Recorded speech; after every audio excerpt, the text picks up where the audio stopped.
Well, here it is, a Monday. It has been the kind of morning that it looked like it was going to rain and thunder and lightning, and it hasn't.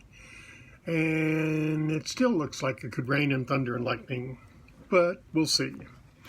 So, as we finished The Magician's Nephew, if you want to continue with the Chronicles of Narnia, I can do that.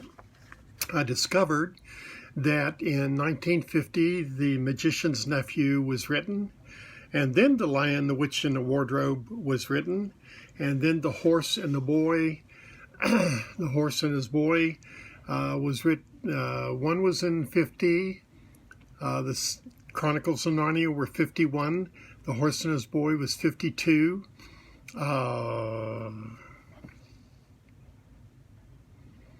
Let's see. I think Prince Caspian was written in 53. The Voyage of the Dawn Treader in 54.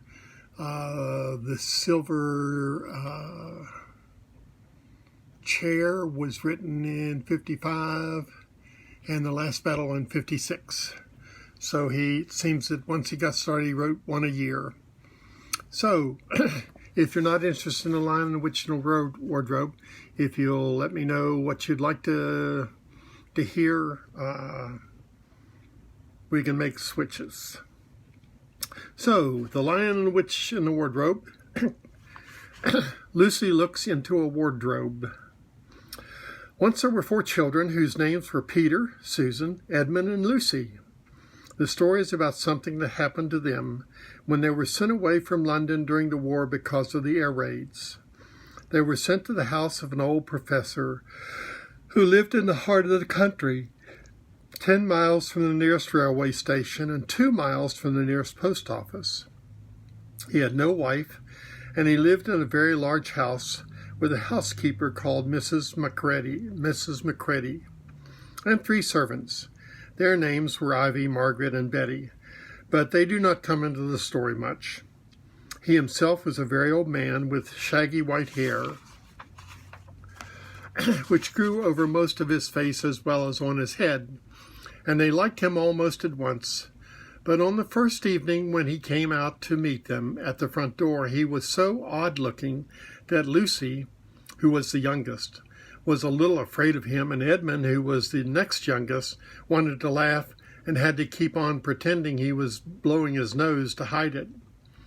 As soon as they had had a good night, as soon as they had said good night to the professor and gone upstairs on the first night, the boys came into the girls' room and they all talked it over. "We've fallen on our feet, and no mistake," said Peter. "This is going to be perfectly splendid. That old chap will let us do anything we like." "I think he's an old dear," said Susan. "Oh, come off it," said Edward, who was tired and pretending not to be tired, which always made him bad-tempered. "Don't go on talking like that." "Like what?" said Susan. "And anyway, it's time you were in bed." "Trying to talk like mother," said Edmund. "And who are you to say when I go to bed? Go to bed yourself." "Hadn't we all better go to bed?" said Lucy. "There's sure to be a row if we're heard talking here." "No, there won't," said Peter. "I tell you, this is the sort of house where no one's going to mind what we do. Anyway, they won't hear us. It's about a 10 minutes walk from here down to that dining room, and any amount of stairs and passages in between." "What's that noise?" said Lucy suddenly. It was a far larger house than she had ever been in before, and the thought of all those long passages and rows of doors leading into empty rooms was beginning to make her feel a little creepy. "It's only a bird, silly," said Edmund. "It's an owl," said Peter. "This is going to be a wonderful place for birds. I shall go to bed now. I say, let's go and explore tomorrow. You might find anything in a place like this. Did you see those mountains as we came along? And the woods? There might be eagles. There might be stags. There'll be hawks. Badgers, said Lucy. Snakes, said Edmund. Foxes, said Susan. But when the next morning came, there was a steady rain falling, so thick that when you looked out of the window, you could see neither the mountains nor the woods, nor even the stream in the garden. Of course it would be raining, said Edmund. They had just finished breakfast with the professor and were upstairs in a room he had set apart for them. A long, low room with 2 windows looking out, one in one direction and 2 in another. Stop grumbling, Ed, said Susan. 10 to 1 will clear up in an hour or so, and in the meantime we're pretty well off. There's a wireless and lots of books. Not for me, said Peter. I'm going to explore in this house. Everyone agreed to this, and that was how the adventures began. It was the sort of house that you never seemed to come to the end of, and it was full of unexpected places.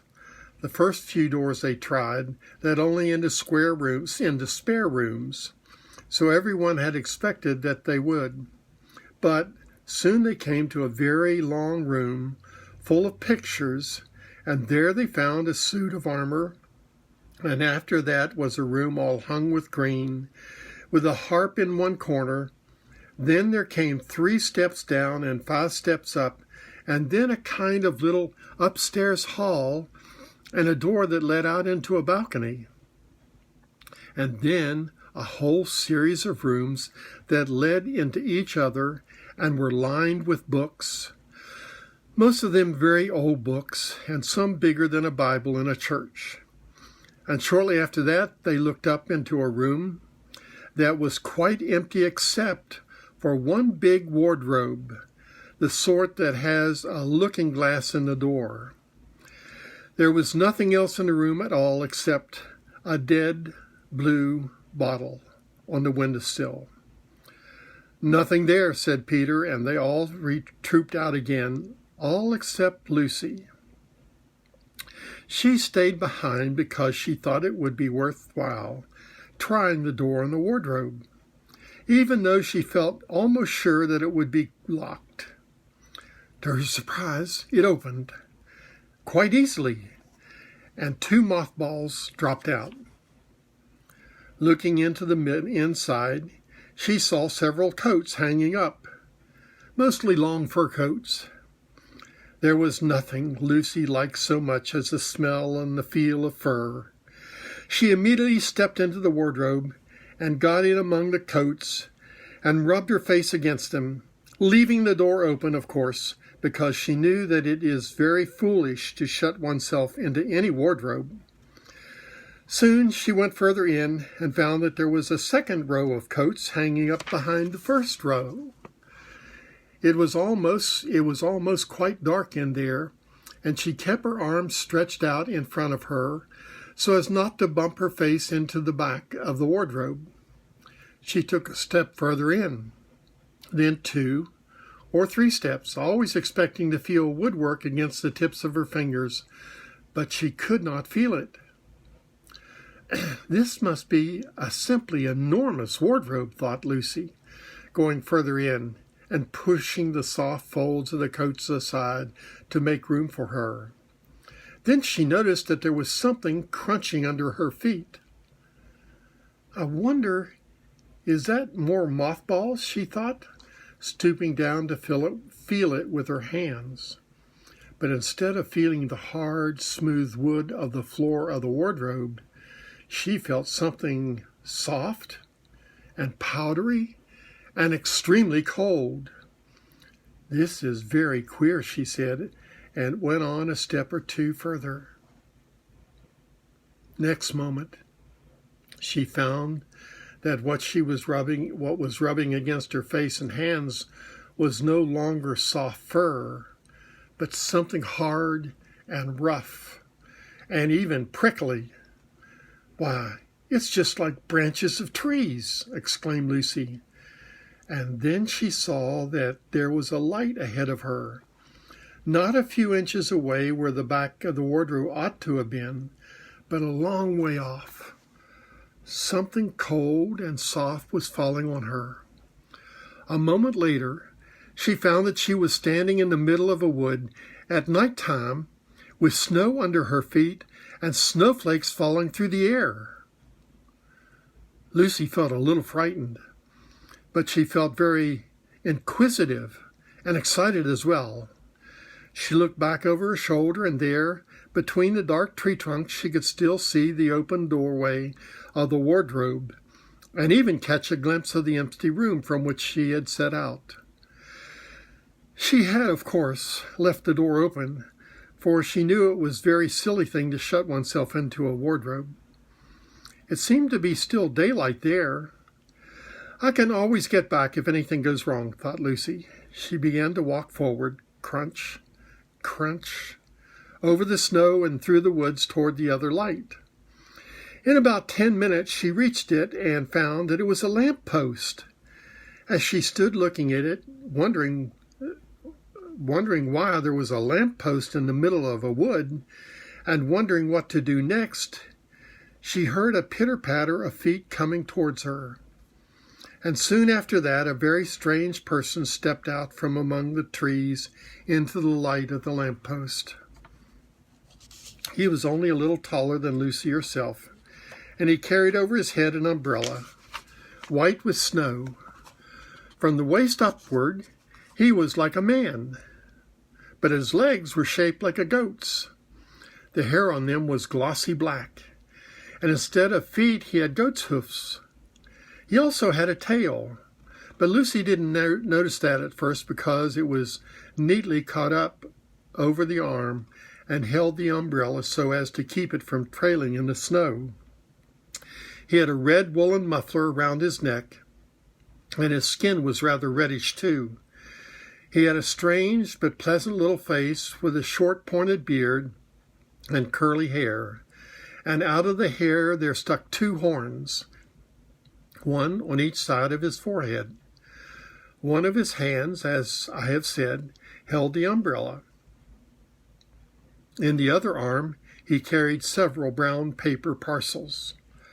What with the parcels and the snow, it looked just as if he had been doing his Christmas shopping. He was a faun, and when he saw Lucy, he gave such a start of surprise that he dropped all his parcels. "Goodness gracious me!" exclaimed the faun. And that's the first chapter of the Chronicles of Narnia. So we'll pick up at the second chapter, unless there's something else that you'd like to read tomorrow.